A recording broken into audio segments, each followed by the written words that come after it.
This is Moses Sirigar. We're here at Pasadena City Hall in California, and I am here with Eric Flint. He is a science fiction and fantasy writer, novelist, editor extraordinaire, and we've been at this Superstars writing seminar.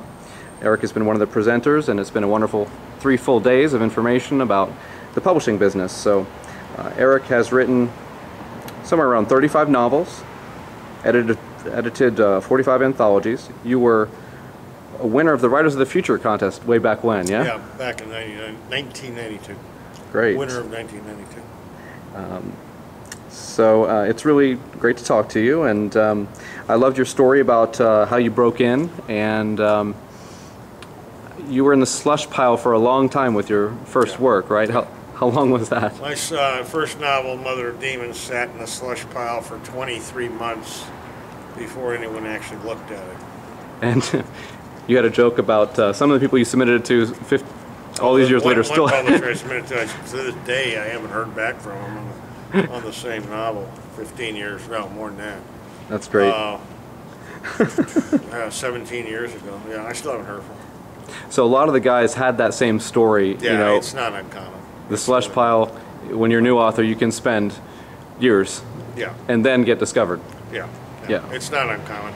My good friend of mine, Dave Freer, who has since, I didn't know him at the time, but since then he and I have written, I think 7 books together, and we're good friends. He got his first novel published at the same publisher, Bain Books, the very next month. Mine came out September 1997. Dave's book, The Forlorn, came out in October of 1997, and his manuscript sat in the slush pile for 22 months. So it's not uncommon.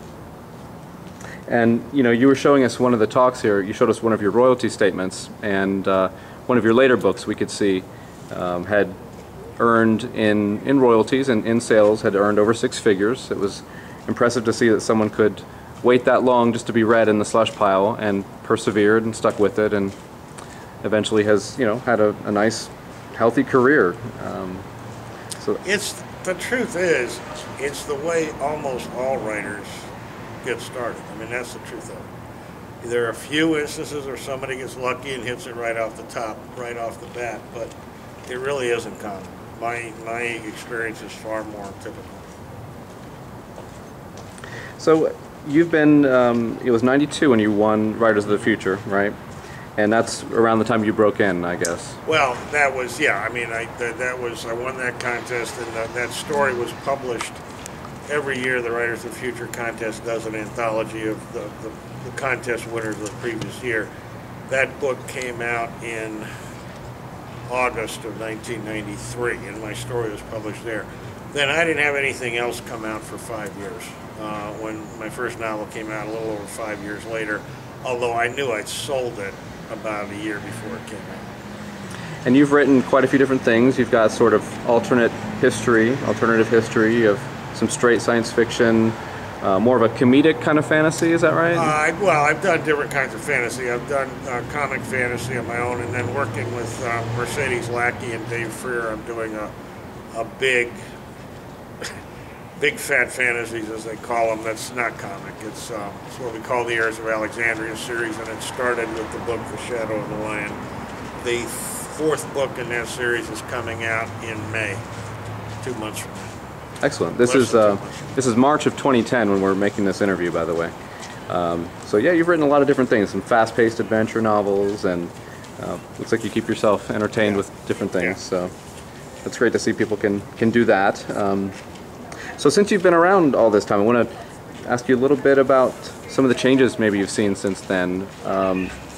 In general, with the business, what do you think are some of the more significant changes that have happened over that sort of time frame? The biggest single change since I've been in it has been that when I came into it, it was predominantly a paperback market for science fiction. Today it's overwhelmingly a hardcover market. The paperback part of the business has really suffered a tremendous, can't call it a collapse exactly, but it's imploded, and paperback sales today are half or less what they were when I first came in.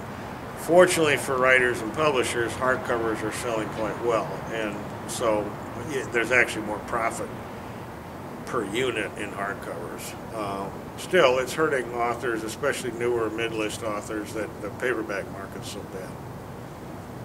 And what about some of the conventions of writing itself? Like, how are people writing differently now versus how they did then? Some of the literary points, maybe. I'd say that these have been sort of slow changes, not quick, but the length of novels increases.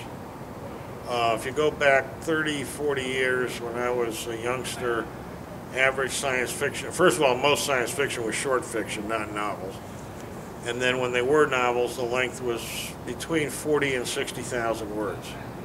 Today, a publisher won't even, outside the young adult market, a publisher wants at least 80,000 words minimum length. They usually want more than that. The average length for a novel today is probably around 110,000 words.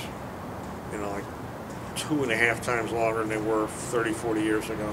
That's one big change. The other big change is that 30, 40 years ago, most novels were standalone novels, and now the market is very, very heavily weighted toward series, long series.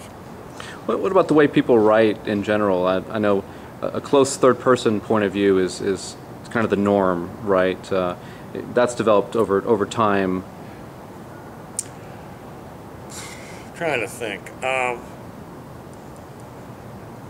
There's roughly, broadly, 3 major viewpoints. There's first person, which was, I think, more popular probably 30, 40 years ago than it is today, although it depends on genre. It's still the predominant voice in mysteries.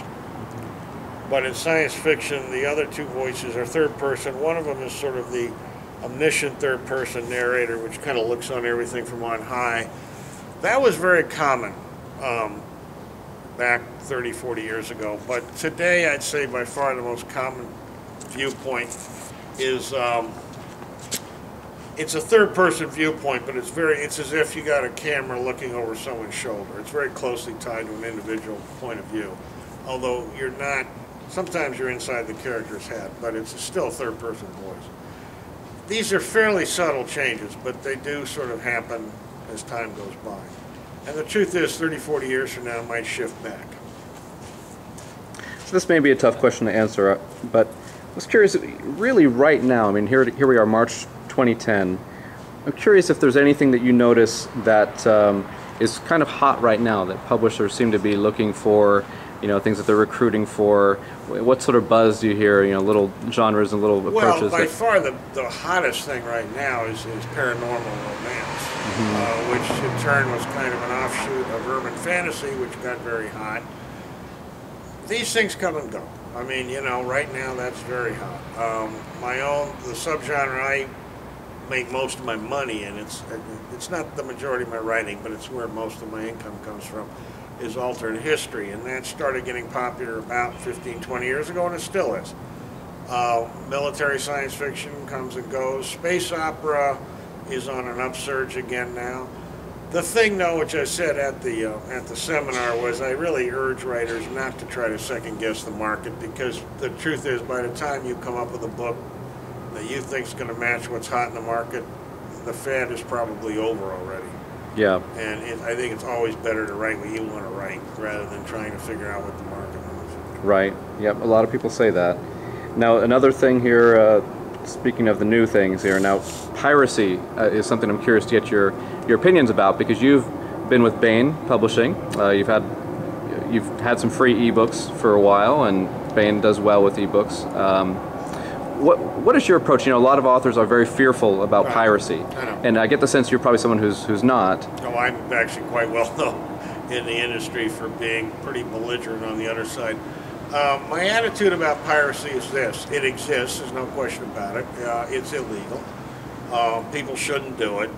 But at the same time, I don't think authors suffer any real material loss from it. In fact, a good part of the reason I put up a number of my books for free 10 years ago was to sort of prove that piracy doesn't hurt you, because basically what I'm doing is pirating myself more effectively than any pirate could.